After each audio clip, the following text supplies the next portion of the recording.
بسم الله الرحمن الرحيم. الحمد لله رب العالمين، والصلاة والسلام على أشرف الأنبياء والمرسلين نبينا محمد وآله وصحبه أجمعين. أعوذ بالله من الشيطان الرجيم. ربنا وآتنا ما وعدتنا على رسلك ولا تخزنا يوم القيامة إنك لا تخلف الميعاد.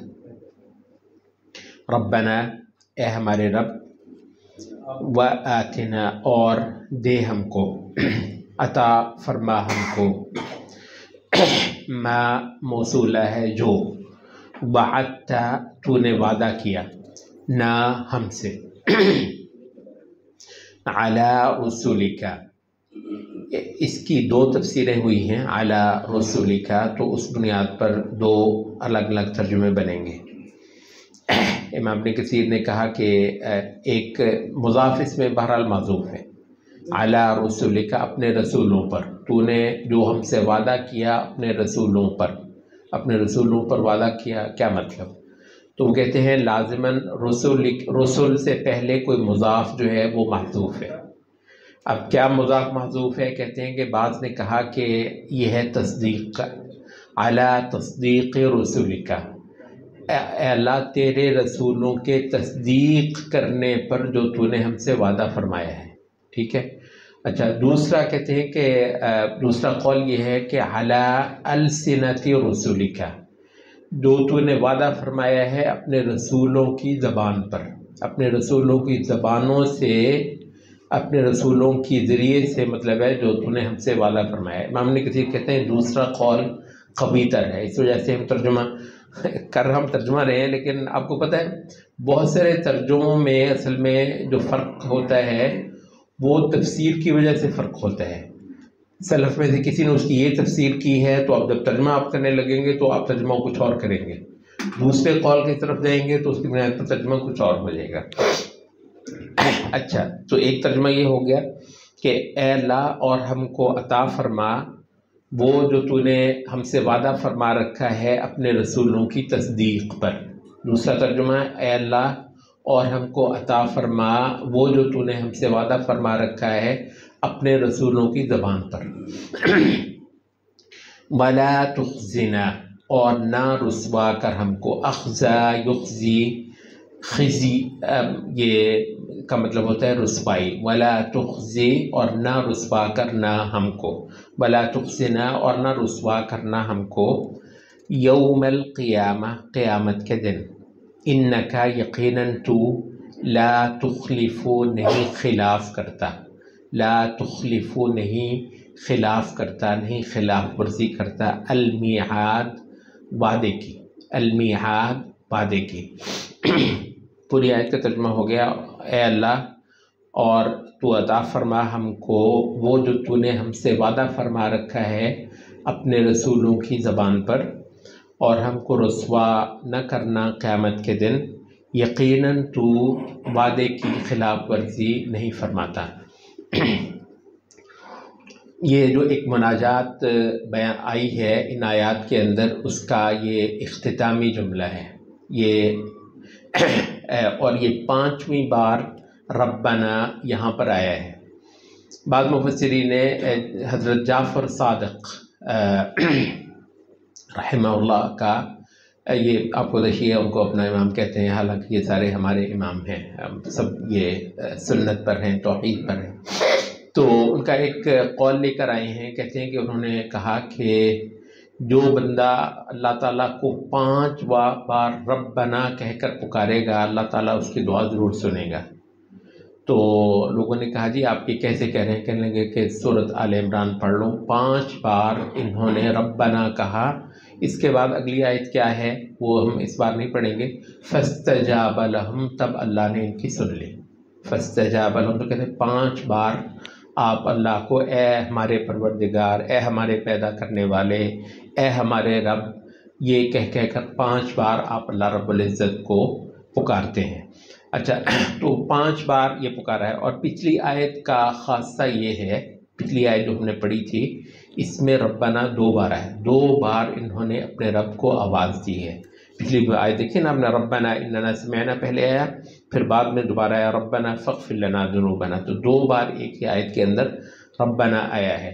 اچھا، یہ مالک کو اپنا مالک کہہ کر جو ہے وہ تھکتا نہیں ہے۔ صحیح جو سچا طلبگار ہے اپنے پروردگار کا، بار بار اس کا نام جپتا ہے اور اس کا نام لے کر اس کے القاب بیان کر کے اس سے مناجات کرتا ہے۔ آپ نے بھی یہ دیکھا ہوگا بہت اوقات، بلکہ ہم نے تو وہ یہ مینجمنٹ سائنس میں ان چیزوں کو دیکھا، کہتے ہیں کہ جب بھی کبھی آپ کسی سے بات کر رہے ہوں تو آپ فرق دیکھیے گا، آپ کئی بار اس کا نام لینا گفتگو میں اس کے ساتھ کرتے ہوئے کہتے ہیں وہ اس طریقے سے جڑتا ہے اور اس طریقے سے اپنے آپ کو آپ کا مخاطب سمجھتا ہے بنسبت اس کے کہ آپ گھنٹوں کے گھنٹے اس کا نام لیے بغیر اس سے بولتے رہے۔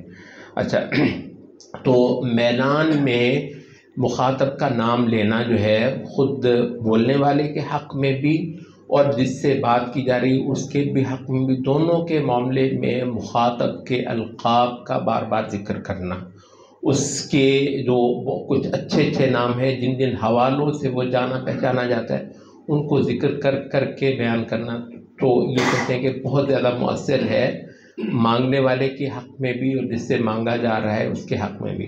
تو قرآن مجید کے اس مقام پر پروردگار کو اس کے القاب سے بار بار خطاب کرنا جو ہے وہ یہاں پر مذکور ہوا ہے۔ اچھا، ایک تو بات یہاں پر یہ آ گئی ہے، دوسری ہے کہ وَآتِنَا مَا وَعَدتَّنَا، اس کی کیا تفسیر ہوئی ہے کہ جو تو نے ہم سے وعدہ فرما رکھا ہے۔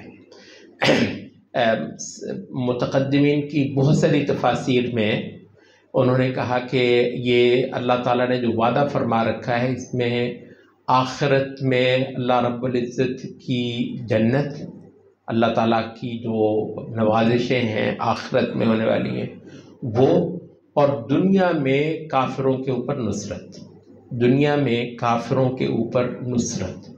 تو کہتے ہیں کہ یہ غلبہ، اب وہ آپ کو پتہ ہے اسلام کا غلبہ ہونا، بعض لوگوں نے تو اس کو سرے سے بدعت بنا دیا نا کہ یہ آپ نے سوچا کہ اسلام کو اللہ غلبہ دے، یا اسلام کو غلبہ دینے کے لیے آدمی تگ و دو کرتا رہے، زور لگاتا رہے، کہ وہ تو کہنے لگے یہ ہے ہی بدعت، استغفر اللہ۔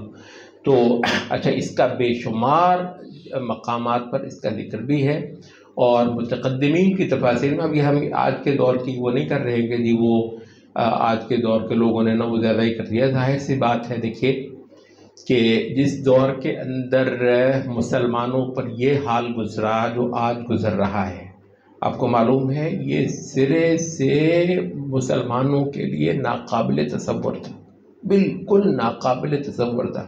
ہم تاریخ کے ایک ایسے دور سے گزر رہے ہیں، میں آپ سے عرض کروں، کئی سارے اہل علم نے کہا کہ اللہ تعالیٰ سے پناہ مانگیں کہ جب کبھی اللہ تعالیٰ نے دن تو بدلنے ہیں انشاءاللہ، اس امت کے مطلب 20 بار ایسے اس امت کے اوپر برے وقت آئے ہیں، پھر اللہ تعالیٰ نے بہت بہت اچھے وقت دکھائے ہیں۔ یہ تو مطلب ہے بہت جو ہے نا وہ تنگ نظر ہیں جو اس کو بالکل اختتام سمجھ دیں جی اب نہیں ہونا ہے۔ اچھا، بدل تو جانا ہے، لیکن آپ کو معلوم ہے کہ جب کبھی اس امت کے احوال بدل جائیں گے، اللہ تعالیٰ اس کو پھر تمکنت اور قوموں کے اوپر غلبہ اس کو عطا فرمائے گا۔ اچھا، ظاہر ہے تاریخ تو لکھی جائے گی، اچھا کبھی یہ دور بھی آیا تھا اس مسلمانوں پہ۔ تو ظاہر سی بات ہے سب سے پہلے اس زمانے میں جو لوگ ہمارے اس دور کی تاریخ پڑھیں گے، سب سے زیادہ جو ان کے سوال میں یار اس وقت کے جو لوگ ہوں گے یار وہ کیسے ہوں گے، مطلب کیسے لوگ ہوں گے جن کے زمانے میں اسلام کے ساتھ یہی ہوتا ہوگا، وہ ہم ہیں۔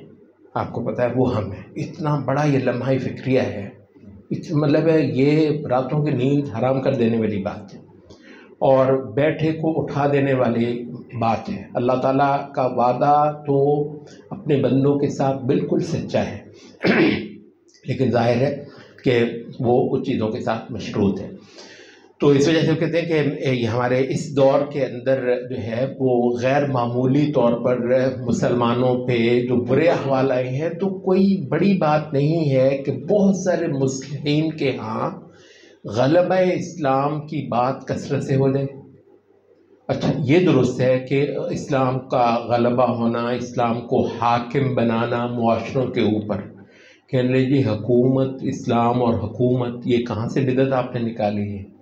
وہ کہنے لگے جی حاکمیت، اسلام کی حاکمیت، وہ کہنے لگے جی یہ تو کہاں سے بدعت نکالی ہے، یہ تو آپ کو کہیں پہ ملتا ہی نہیں ہے دین میں، پتہ نہیں کہاں سے نئی بات ہے۔ تو ہم یہ کہتے ہیں کہ جس خاص دور میں اسلام پر ایسے برے احوال آئے ہوں، اس وقت کے اصلاح کرنے والے اگر کثرت سے اس بات کا جو چیز آپ سے کھو گئی ہے آپ کے ہاتھ سے، آپ اسی کا زیادہ ذکر کریں گے نا تاکہ وہ واپس آ جائے، تو اس وجہ سے کوئی بڑی عجیب بات نہیں ہے۔ ہاں، یہ ایک بات ہے کہ افراط اور تفریط ہر چیز کے اندر آ جاتی ہے، یہ بات اپنی جگہ پہ درست، افراط اور تفریط ہر چیز کے اندر آ جاتی ہے۔ آپ جو بھی کام کریں گے، کچھ جو بڑی عقول کے مالک ہیں وہ تو پورے مسئلے کو دیکھیں گے، مسئلے کی یہ جانب بھی، مسئلے کی یہ جانب بھی، سارے جوانب کو دیکھتے ہوئے بیک وقت معاملے کو چلانا، یہ تو جو ہے وہ درست ہے۔ اچھا، لیکن اتنی بڑی عقل جو پوری تصویر کو دیکھ لے اور مسلسل پوری تصویر ہی کو دیکھتی رہے اور معاملے کے سارے ہی جوانب اس کے سامنے رہے، ایسی بڑی عقول آپ کو پتہ ہے کم ہی ہوتی ہیں۔ اچھا، البتہ جو کئی سارے لوگ ہوتے ہیں انہوں نے معاملے کا یا یہ سرا دیکھنا ہے اور کچھ انہوں نے معاملے کا یہ سرا دیکھنا ہے، جن کو یہ نظر آ رہا ہے وہ ان سے لڑ رہے ہیں اور ان کو کہہ رہے ہیں کہ تم گمراہ ہو، تم غلط ہو، دیکھو نہیں یہ نہیں نظر آ رہا تمہیں۔ اچھا، ان کو بھی جو نظر، وہ جیسے کہتے ہیں نا، وہ پرانے لوگ سنایا کرتے تھے کہ اندھے سے کسی نے کہا کہ ہاتھی کا بیان، کئی سارے اندھے تھے، ان سے کہا کہ ہاتھی کو ڈسکرائب کرو، وہ جس کا جہاں پہ ہاتھ پڑا اس نے اسی حساب سے ہاتھی کا وصف کر دیا، ہاتھی کا کو ڈسکرائب کر دیا۔ یہ تو آنکھوں والے ہیں نا جو پورے ہاتھی کو دیکھ سکے اور اس کا پورا وصف بیان کر سکے۔ تو اس وجہ سے بہت اوقات یہ ہوتا ہے کہ ایک معاملے کا ایک حصہ انہوں نے دیکھا، معاملے کا ایک حصہ انہوں نے دیکھا، یہ اس کا انکار کر رہے ہیں، وہ اس کا انکار کر رہے ہیں اور آپس کے اندر لگے ہوئے ہیں۔ یہ ہمارے موضوع سے متعلق نہیں ہے، خاص طور پر یہ پتہ نہیں، بعض لوگوں نے اس کا باقاعدہ جو ہے نا وہ کیا ہے کہ نبی صلی اللہ علیہ وسلم نے ایک پیشین گوئی فرما رہی تھی روے بیضا کی، آپ کو پتہ ہے روے بیضا، روبے بیضا، رے واو یہ بے ضاد اور پھر گولتے جو ہے پڑھی جاتی ہے، روے بیضا۔ تو نبی صلی اللہ علیہ وسلم نے فرمایا کہ وَيَتَكَلَّمُ الرُّوَيْبِضَةُ، اور رویبضہ جو ہے یہ بولنا شروع ہو جائیں گے، فتنوں کے پتہ نہیں کون سا زمانہ نبی صلی اللہ علیہ وسلم جس کا ذکر فرما رہے تھے۔ قالوا وَمَا الرُّوَيْبِضَةُ، اور صحابہ نے کہا کہ اللہ کے رسول رویبضہ کون ہوتے ہیں؟ قال رجل تافہ يتكلم في امر العامہ، کہا کہ ایک بالکل نکما بیکار نااہل شخص جو ہے وہ امت کے مسئلوں میں گفتگو فرمائے گا، امت کے مسئلوں میں وہ اظہار خیال فرمائے گا۔ یہ قیامت کی نشانیوں میں سے نبی صلی اللہ علیہ وسلم نے باقاعدہ طور پر گنا ہے۔ آپ کو پتہ ہے بہت زیادہ ذکر ہوتا ہے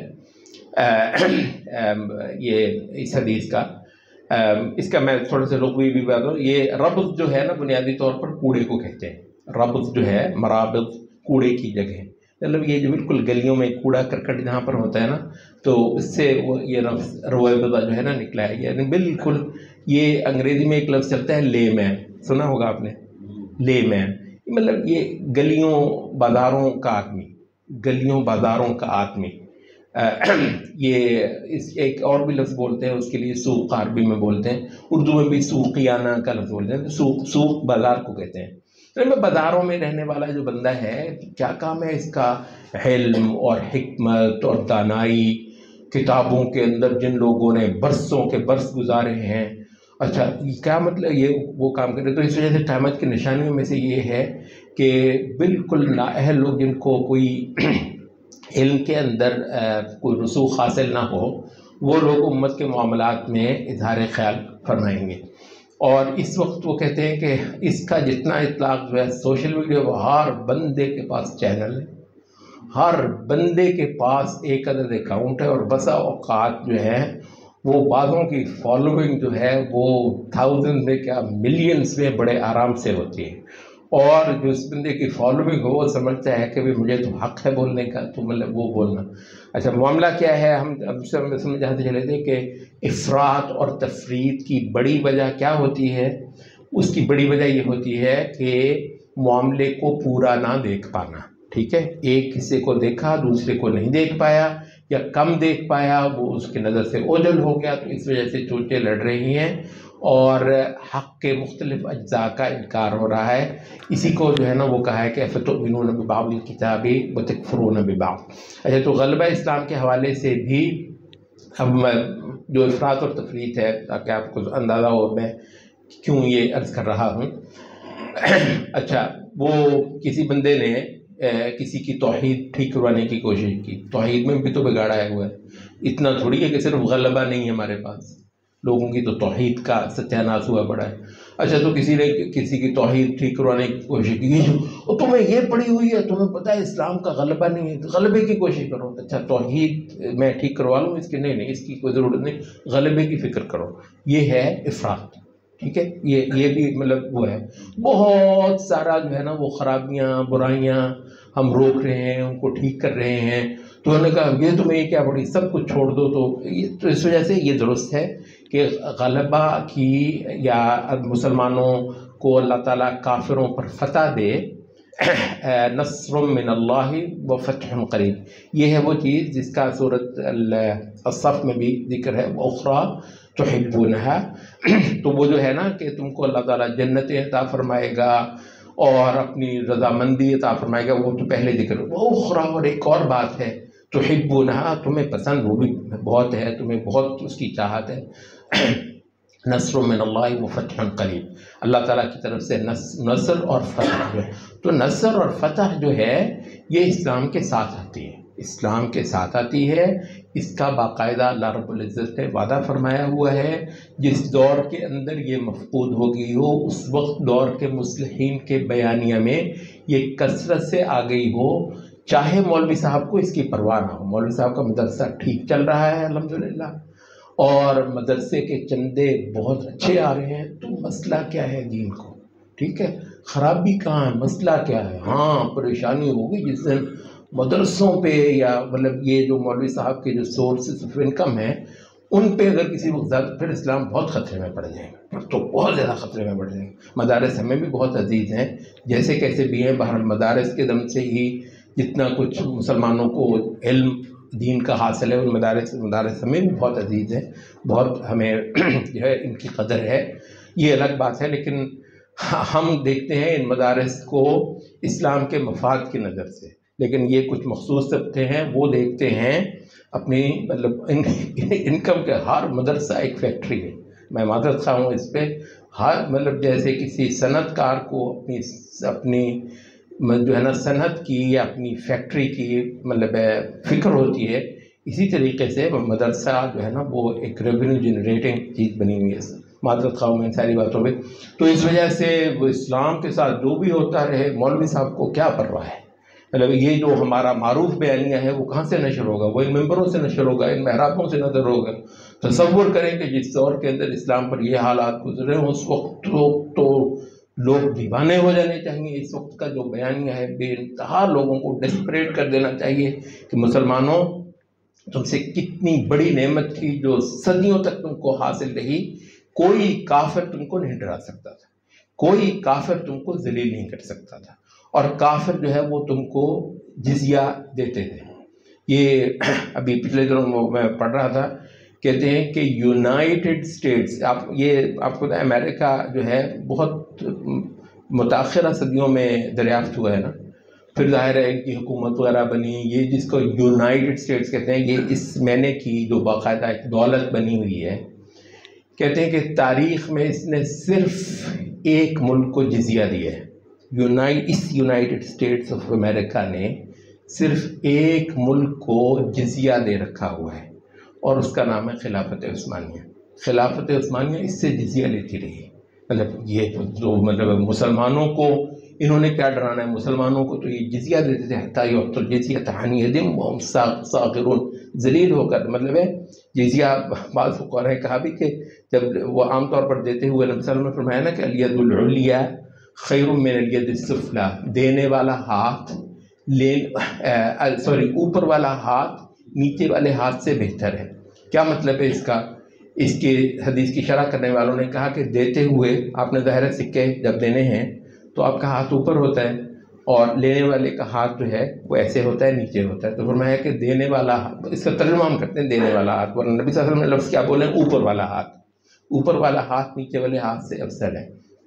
فقہاء نے کہا کہ جس وقت جزیہ لیا جائے گا ان سے کہا جائے گا ہاتھ نیچے رکھو، دیتے ہوئے ہاتھ نیچے رکھو، ہم اوپر سے اٹھائیں گے۔ حالانکہ بات تو کوئی نہیں ہے، مطلب کوئی ایسی ٹیکنیکل بات نہیں ہے، لیکن یہ ہے کہ امتوں کی جو عزت ہوتی ہے نا، عزت، بالادستی، اس کے اندر بہت معانی ہے، بہت معانی ہے، اور کسی وقت سمبولک چیزوں کی بھی بے حد و حساب اہمیت ہو جاتی ہے۔ تو ایک سمبولک چیز ہے لیکن ہے جو ہے نا وہ اہم ہے۔ تو یہ وجہ ہے کہ اس کی جو ہے نا وہ اس وقت زیادہ بپتا ہمیں پڑی ہوئی ہے، اور مصلحین واقعتاً ہمیں فکر مند کر دیتے ہیں اسلام کے غلبے کے حوالے سے۔ تو یہ بالکل ایک صحیح بات ہے، اگرچہ افراط اس کے اندر بھی درست نہیں ہے۔ اور یہ جو تفسیر ہے یہ متقدمین کے ہاں آئی ہوئی ہے، ایسا نہیں ہے کہ وہ آج کے ہی مفسرین نے جو ہے نا وہ ایک بالکل نرالا مینا اس کے اندر نکالا ہو۔ اچھا، تو یہ ہو گیا ربنا وآتنا ما وعدتنا، آخرت کی جنتیں، اللہ تعالیٰ کی مغفرتیں، اور دنیا میں غلبہ، وہ دنیا میں کافروں پر فتح اور نصرت۔ اچھا، یہاں بعض اہل علم نے ایک اور بھی بڑا خوبصورت سا لمس جو ہے وہ بیان کیا ہے۔ وہ کہتے ہیں آپ ذرا دیکھتے آئیے، دعا تو پیچھے سے چل رہی ہے نا، جتنی دعائیں پیچھے آئی ہیں اس میں ربنا کے بعد وا نہیں آیا، آپ نے دیکھا ہے؟ وا نہیں آیا ہے۔ یہاں پر ربنا وآتنا، مطلب ایسے جیسے آپ ایک بہت بڑی بات کر کے نا، ذرا میں ایک اور بات اس طریقے سے جو ہے نا، اس میں واو جو ہے نا، یعنی آپ اس میں ایک اضافی سی کر رہے ہیں، اس کے اندر جو ہے نا شامل سا کر رہے ہیں، تو گویا جو ہماری اصل مطلب اصل مراد تھی وہ تو گزر گئی ہے پیچھے، وہ تو گزر گئی ہے، بس یہ بھی بات ساتھ ہے۔ اچھا، علی رسولک، اپنے رسولوں کی زبان پر۔ آپ کو پتہ ہے رسول جو ہیں وہ اپنی امت کو جو مشن دے کر جاتا ہے، رسولوں کو ملنے والے وعدے اس مشن کے ساتھ ہوتے ہیں، اس مشن کے ساتھ ہوتے ہیں۔ اب یہ کئی سارے لوگوں نے یہاں پر یہ کہہ دیا ہے کہ بھائی وہ جو تھا نا کہ یہ غلبہ ملنا ہے وہ رسول کے ساتھ خاص تھا، وہ رسول کے ساتھ خاص تھا، یہ تم نے اپنے آپ کو کہاں سمجھ لیا؟ تم خواہ اپنے آپ کو، بعضوں نے یہ بھی کہا کہ یہ جو ہے نا آپ اپنے آپ کو جو ہے نا وہ خواہ رسالت والے منصب پر فائز کر رہے ہیں۔ یہ بھی ماشاءاللہ لوگوں نے یہ کہہ دیا کہ آپ، یہ تو رسول کا ایک منصب ہے کہ اللہ تعالیٰ نے اس کو جیت دلوانی ہے۔ ہم یہ کہتے ہیں کہ رسول جو اپنی امت کو جو مشن دے کر گیا ہے، کیا وہ برقرار ہے یا نہیں ہے؟ اگر رسول کا وہ مشن برقرار ہے تو اس مشن کے حق میں جو اللہ رب العزت کے وعدے ہیں وہ بھی برقرار ہے۔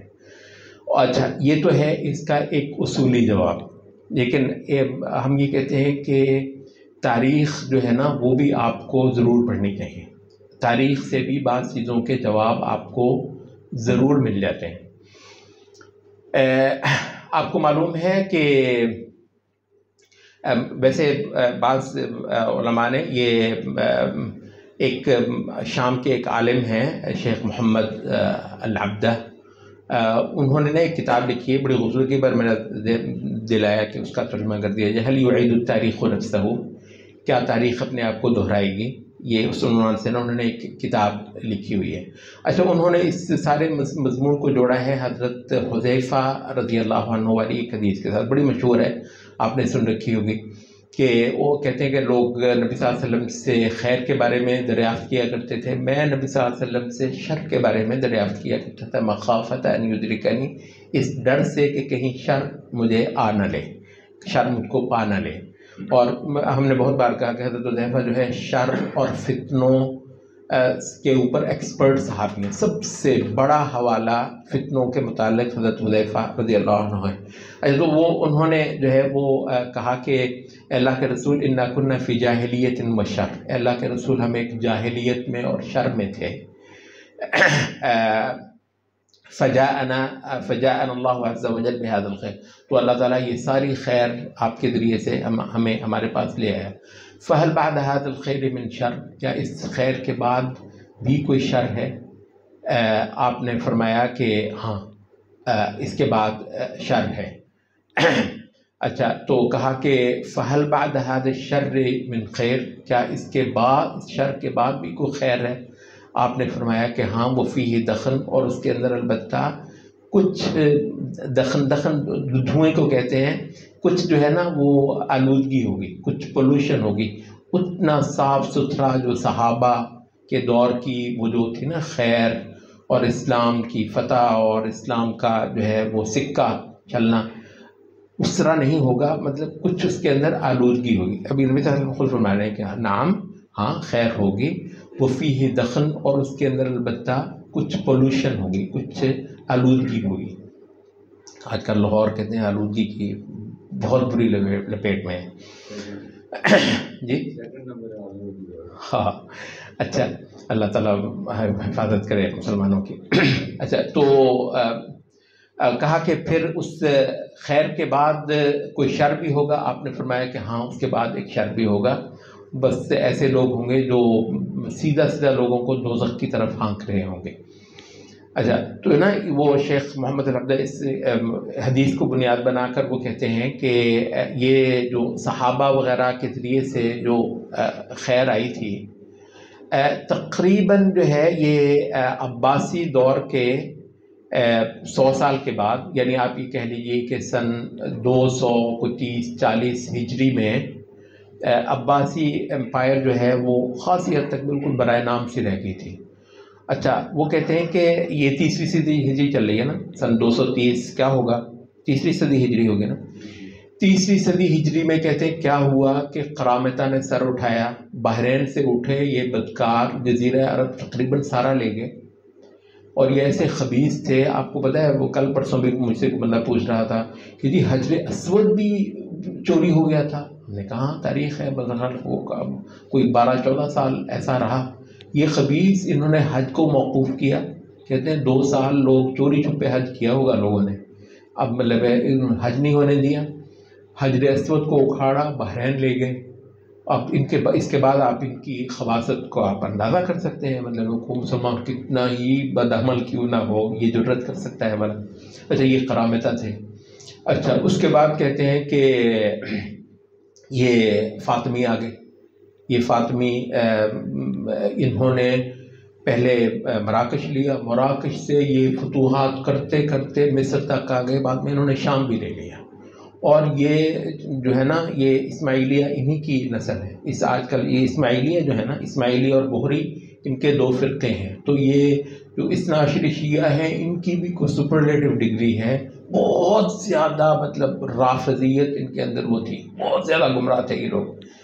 اتنا بڑا عالم اسلام کا خطہ جو ہے کہتے ہیں کہ یہ لے گئے. اچھا، اس کے بعد بویہی آ گئے. یہ عراق سے اٹھے، فارس سے اٹھے. یہ آل بویہ جو ہیں، ہمارے اردو میں تاریخ پڑھنے والے اس کو بویا بولتے ہیں، یہ غلط پروننسیشن، بویا نہیں بویہ. اچھا، تو بویہی جو ہیں انہوں نے بغداد فتح کر لیا. کہتے ہیں کہ بغداد جہاں پر خلیفہ تھا، اور کہتے ہیں جس نے انہوں نے بغداد لیا، بغداد کے مسجدوں کے دروازوں پر صحابہ پہ لعنت کر کے انہوں نے کاغذ لکھے. تو یہ حال تھا. اچھا، تو یہ عراق انہوں نے لے لیا، شام سے لے کر وہ مراکش تک انہوں نے لے لیا. کہتے ہیں ادھر قرامطہ تھے. اچھا، اس کے بعد کہتے ہیں وہ ایک یہی اچھا ہے، یہ سارے رافضی، سارے یہ رافضی ہیں.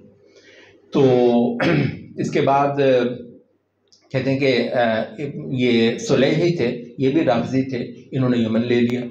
اچھا، یمن بھی ہاتھ سے چلا گیا.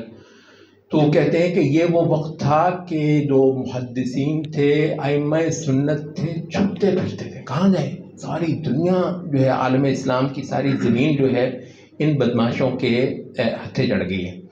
حتیٰ بلکہ وہ کہتے ہیں کہ یہ شام میں جو ہے نا وہ ایک اور بھی ڈائنیسٹی آئی،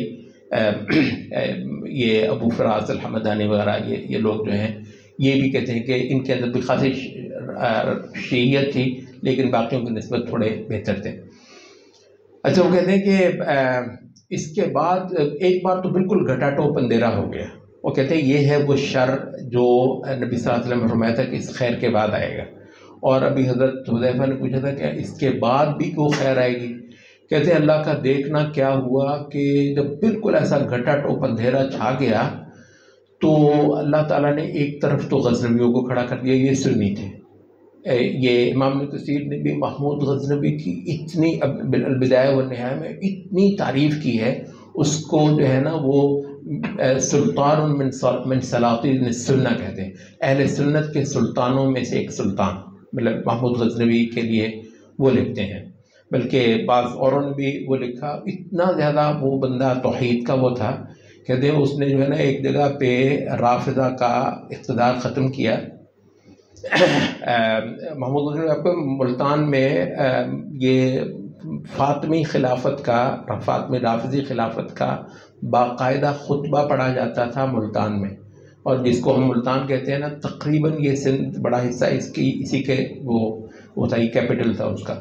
تو یہ سارا خطہ جو ہے نا یہ ان کے قبو آیا ہوا تھا، فاطمیوں کے ہاں، فاطمیوں کا پڑھا جاتا تھا۔ اس کا جو ہے نا سلطان محمود غزنوی کے بارے میں ہم یہی سمجھتے ہیں کہ اس نے جو ہے نا وہ سومناتھ وغیرہ اور انڈیا، اس نے ملتان اور یہ پورا علاقہ جو ہے یہ رافضیوں سے بھی خالی کروایا تھا۔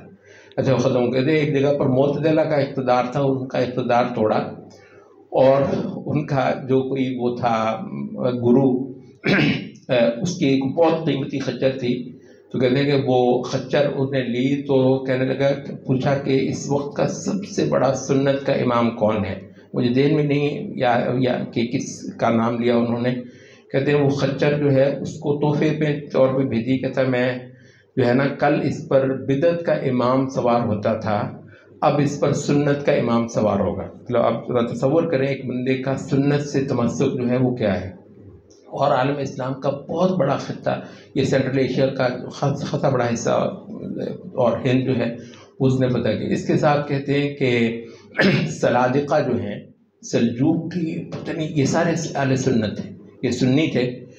انہوں نے تو یہ تو ایسے اٹھے، ایک طرف تو انہوں نے یہ بغداد تک کیا، آل بویہ جو ہیں وہ ان کو بھاگتے ہوئے چارہ نہ رہا، بویہی غائب، سلاجقہ نے یہ سارے خطے لے لیے۔ وہ کہتے پہلی بار ایسا ہوا، حضرت معاویہ کے زمانے سے لے کر چڑھائی ہوتی تھی رومیوں پر، پتہ نہیں اللہ کو کیا منظور تھا۔ شام تو حضرت عمر کے زمانے میں ہی مل گیا تھا مسلمانوں کو، شام تو اللہ نے دے دیا تھا اسی وقت، اور شام میں رومی تھے۔ رومیوں کو شکست اسلام نے دی ہے، اس معنی میں دی ہے جس معنی میں فارس کو اسلام نے شکست دی ہے نا، اس معنی میں آج تک روم کو شکست نہیں ہوئی ہے۔ آپ کو معلوم ہے، ہمارے لوگ جو ہے نا تاریخ سے ناواقف ہیں، وہ جی روم اور فارس کو، فارس تو اللہ تعالیٰ نے ختم، فارس ایک داستان بن گیا، سارا فارس اور اس کے امپائر مفتوح ہو کر حضرت عمر کے قدموں میں پڑی تھی۔ اچھا، وہ تو ہو گیا۔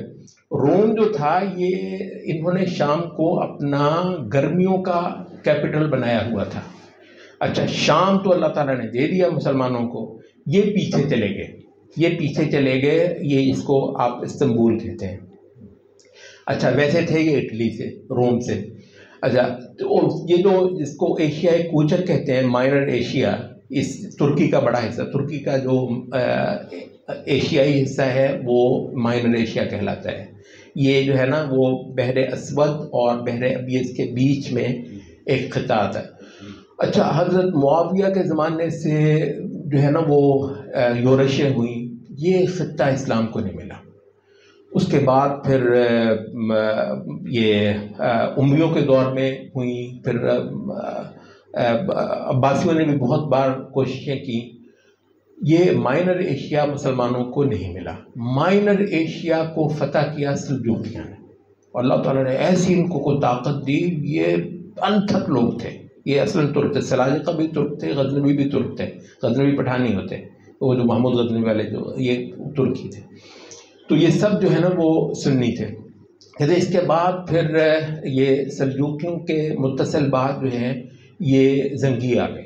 زنگی یہ عماد الدین زنگی اور اس کا بیٹا جو محمود زنگی تھا، یہ تو اللہ کا ولی ذکر ہے. اللہ کہتے ہیں اتنی زیادہ اس کی مشابہت تھی حضرت عمر بن عبدالعزیز سے.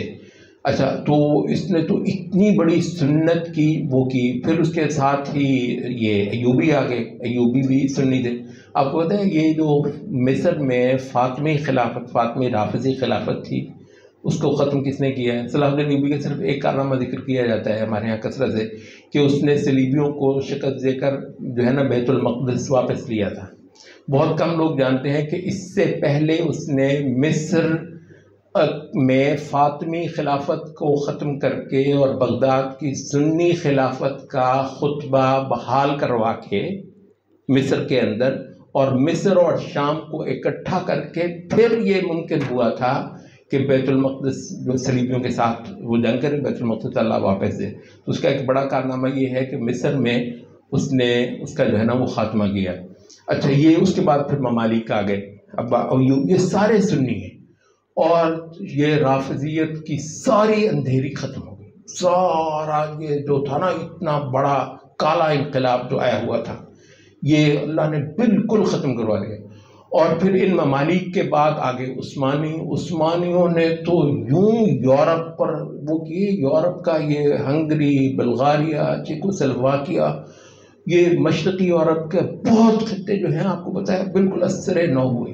میں اصل میں بات میری لمبی ہوگی. اب یہ جو ہے نا کہ مطلب لاکھوں میل مربع زمین جو ہے نا اذانوں کا دیس بنا. ہمارا ہند بھی جو ہے کب فتح ہوا ہے؟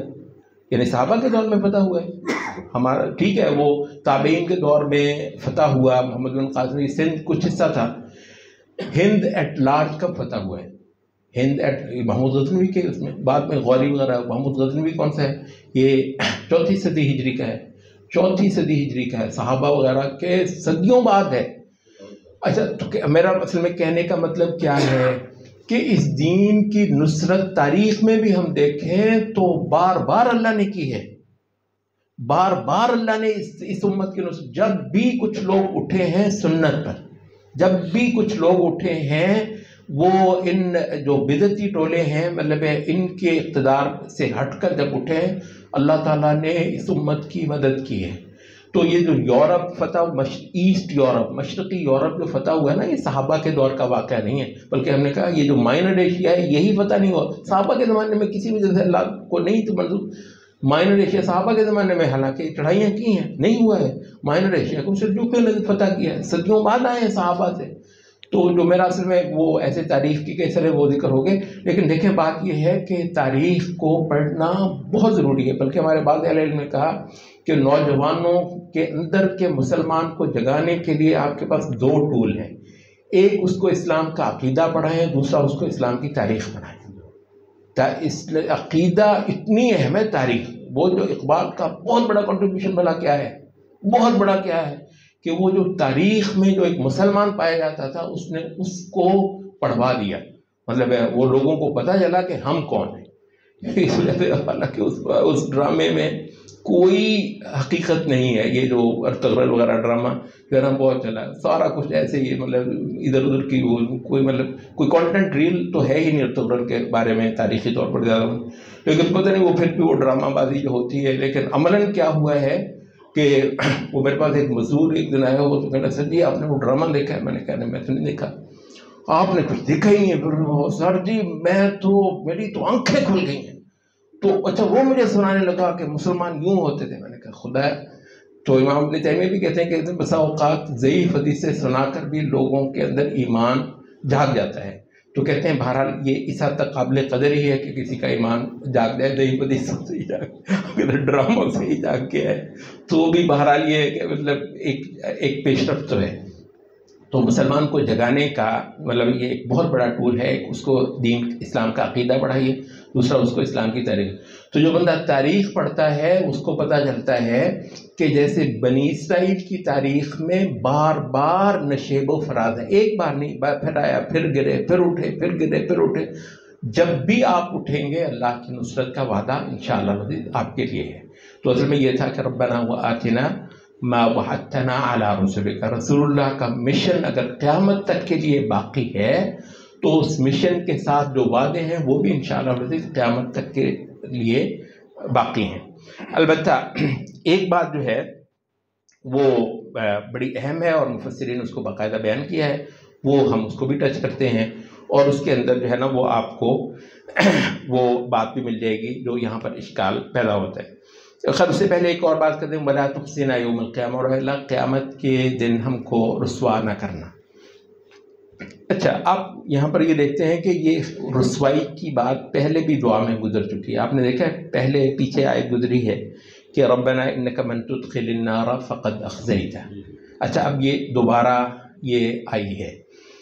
اچھا، تو اہل علم نے کہا کہ پہلی میں جو ہے نا انہوں نے صرف اس سے اپنا ہول، اپنا خوف ذکر کیا، پچھلی اس میں انہوں نے صرف یہ کیا خدایا بہت بری چیز ہے، انہوں نے اس سے باقاعدہ دعا مانگی۔ تو کہتے ہیں دعا کے انداز میں اب آئی ہے، وہاں پر تو صرف انہوں نے اللہ کے آگے اپنا خوف ظاہر کیا کہ خدایا تیرے ہاتھوں رسوا ہونے جیسی بری چیز کوئی نہیں ہے۔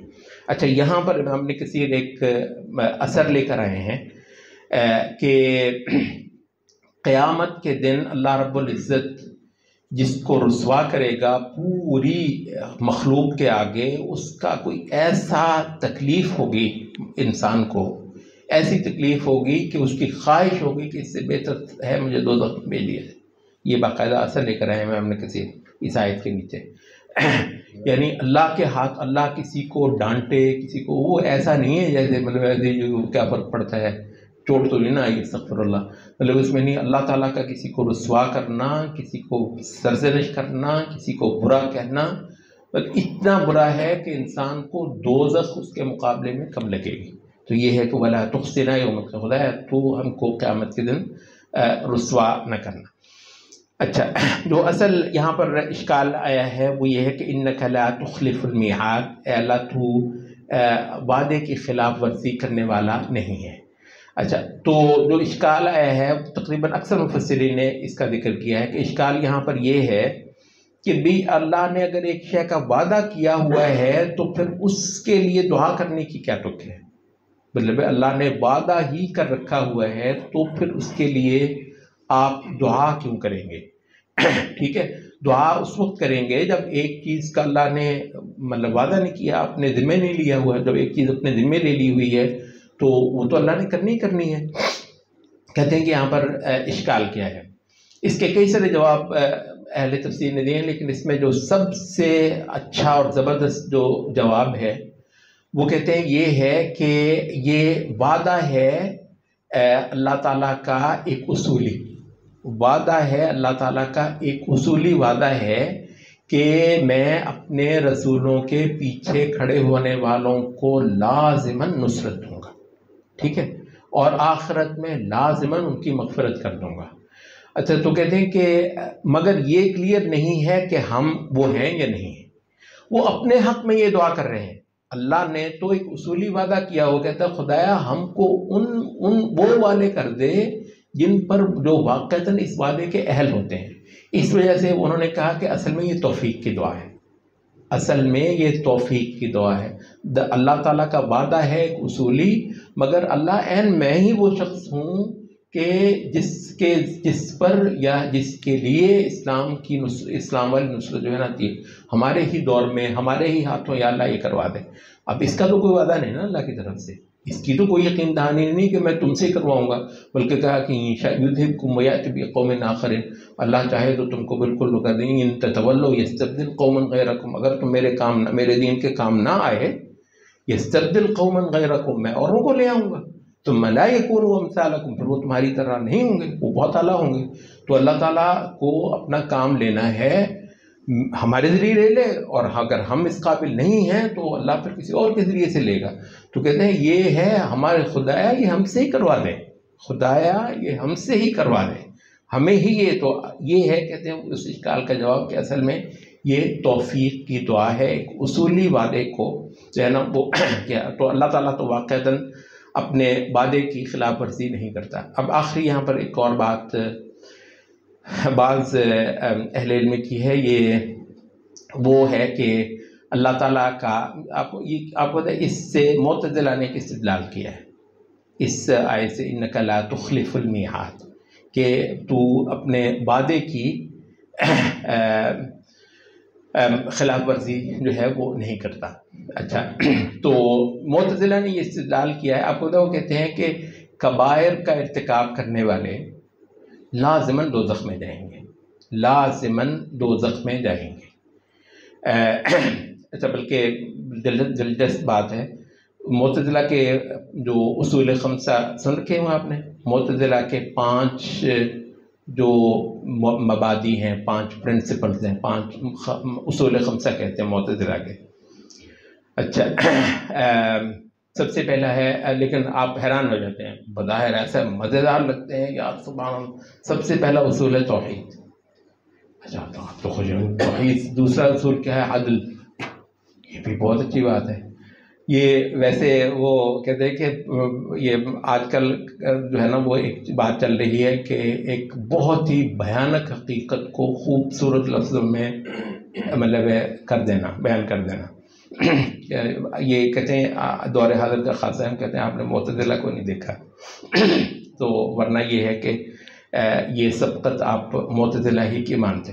ویسے اب میں جب امریکہ میں گیا نا پہلی بار، تو ان دنوں الیکشن ہو رہے تھے، یہ بش جونیئر کے الیکشن جو ہے نا وہ ریپبلکنس جو ہے نا، یہ آپ کو پتہ ہے یہ اس کے خلاف ہیں، ایبارشن کے خلاف ہیں. ریپبلکن تھوڑے سے ہے نا قدامت پسند سے. تو ان کا باقاعدہ الیکشنز کا ایک بہت بڑا نعرہ ہوتا ہے ایبارشنز کی جو ہے نا وہ کرنی ہے، ممانعت کرنی ہے. اچھا، اس کے لیے ایک لفظ یہ بولتے ہیں پرو لائف. پرو لائف مطلب ایبارشن، مطلب کہ جی ہم پرو لائف ہیں. اس سے مراد کیا ہے کہ ہم ایبارشن کے خلاف ہیں. پرو لائف مطلب بات سمجھ آتی ہے. اچھا، میں سوچ رہا تھا کہ اس کے مقابلے پر جو ڈیموکریٹس ہیں وہ کیا نعرہ لگاتے ہوں گے. میں تو ظاہر امریکہ کی سیاست سے میں نے پوچھا کہ وہ کیا لگاتے ہیں. اب ظاہر ہے کون یہ ہوگا کہ وہ پرو لائف نہیں ہوگا. مطلب یہ تو ایک سیاسی مطلب شکست ہو جائے گی نا. کہنے لگے تمہیں کیا پتا، وہ بھی کمال کا نعرہ لگاتے. میں نے کہا وہ کیا ہے؟ کہتے ہیں وہ نعرہ لگاتے ہیں پرو چوائس.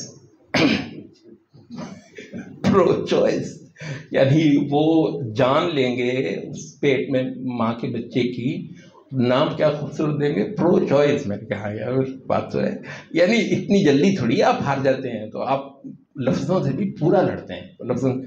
تو خیر بات میں کہتے ہیں یہ معتزلہ جو ہے ان کا پہلا اصول ہے توحید. توحید سے مراد ہے اصل میں صفات کو نہ ماننا. وہ کہتے ہیں کہ ایک ہی جو ہے نا وہ قدیم ہے اور وہ اللہ کی ذات ہے. تو صفات جو ہے نا پھر 2 ہو جائیں گے. تو اس وجہ سے صفات کی نفی، ان توحید سے مراد ہے صفات کی نفی. تبھی اللہ کی توحید ہو سکے گی کہ یہ آپ کہتے ہیں انسان سنتا ہے، پھر آپ کہتے ہیں اللہ سنتا ہے، آپ کہتے ہیں انسان دیکھتا ہے، پھر آپ کہتے ہیں اللہ دیکھتا ہے. اس وجہ سے مطلب اللہ کے لیے دیکھنا سننا وغیرہ ان ساری چیزوں کو نہیں ماننا.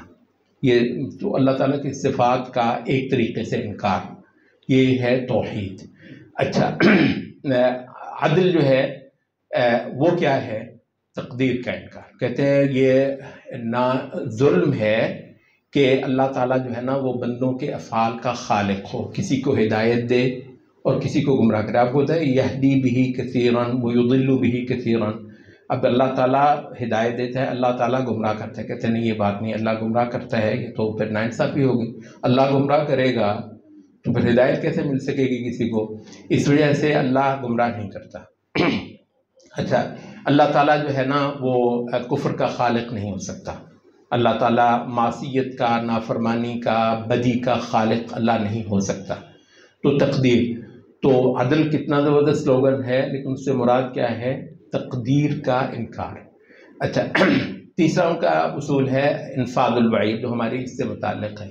انفاذ الوعید، اللہ تعالیٰ اپنی وعید کو لازماً پورا کرے گا. تو بھی اللہ تعالیٰ نے جب کہا ہے کہ جو بندہ زنا کرے گا، جو بندہ چوری کرے گا، جو بندہ قتل کرے گا، اس کی یہ سزا میں دوں گا، پھر کیسے ہو سکے؟ ان اللہ لا یخلف المیعاد. اللہ تعالیٰ تو اپنے وعدے کی خلاف ورزی نہیں کرے گا. یہ جو اہل سنت ہے یہ کہتے ہیں ہو سکتا ہے معاف کر دے، کیونکہ آپ خدا علیہ وسلم کہتے ہیں کہ ایک شے جس کو بالکل اللہ نے معاف نہیں کرنا واحد چیز ہے وہ ہے شرک، کفر وغیرہ، ٹھیک ہے. باقی جو ہے نا ہو سکتا ہے اللہ معاف کر دے. کہتے ہیں آپ نے قرآن مجید کو جھٹلا دیا. قرآن مجید میں اللہ نے اللہ نے وعدے کیے ہوئے ہیں منکروں سے، اللہ تعالیٰ نے نافرمانوں سے، گناہ گاروں سے، کبائر کا ارتکاب کرنے والوں سے، تو اس وجہ سے لازماً جو ہے نا وہ اللہ وہ کرے گا. تو اس کے جواب میں اہل سنت نے کہا کہ اصل میں فرق ہے وعد کا اور وعید کا، وعد کا اور وعید کا. بلکہ کلام عرب سے وہ اس کے پھر شواہد بھی لے کر آتے ہیں اہل سنت. وہ کہتے ہیں کہ بادشاہ جو ہے جب یہ کہے کہ جو شخص یہ کارنامہ انجام دے گا اس کو میں یہ انعام دوں گا، ٹھیک ہے. اچھا، کسی شخص نے وہ کارنامہ انجام دے دیا، اب بادشاہ کے حق میں یہ معیوب ہے کہ اس کو وہ اس کا انعام نہ دے. لیکن بادشاہ کہتا ہے کہ جس نے یہ خرابی کی میں اس کو یوں یہ سزا دوں گا. لیکن جب اس نے کہتا چل یار تجھے معاف کیا، کہتے ہیں یہ بادشاہ کی بڑائی ہے، بادشاہ کے حق میں بڑا ہے. تو اس وجہ سے وعد اور وعید کا فرق ہے. وعد کو کبھی وعد کی خلاف ورزی نہیں کرے گا اللہ تعالیٰ. کوئی عزت دار شخص بھی اپنے وعد کی خلاف ورزی نہیں کرتا، لیکن اپنی وعید کی تو کہتے ہیں وعد اور وعید میں فرق ہے. وعید کو اللہ تعالیٰ نہ پورا کرے، کسی کو بخش دے کسی کو چھوڑ دے. تو اسی وجہ سے تو اہل سنت کہتے ہیں کہ ان اللہ لا یغفر ان یشرک بہ ویغفر ما دون ذلک لمن یشاء. اس کی دلیلیں اصل میں تو قرآن سے ہی ملتی ہیں، لیکن اس کے علاوہ یہ ایک لغت سے بھی ہے کہ وعید کی جو ہے نا خلاف ورزی کرنا وہ بڑائی ہے، وہ انشاءاللہ اس کے حق میں برا نہیں ہے. تو یہ جو ہے اللہ تعالیٰ اپنے وعدے کی خلاف ورزی نہیں کرتا. مطلب ہے جو اچھی چیزیں اللہ نے اپنے بندوں سے کہہ رکھی ہوئی ہیں ان کی اللہ تعالیٰ کبھی خلاف ورزی نہیں کرے گا. البتہ جن برائیوں پہ اللہ تعالیٰ نے وعید کر رکھی ہوئی ہے ہو سکتا ہے بہت سارے حق میں اللہ تعالیٰ وہ معاف فرما دے. سبحانک اللہم و بحمدک.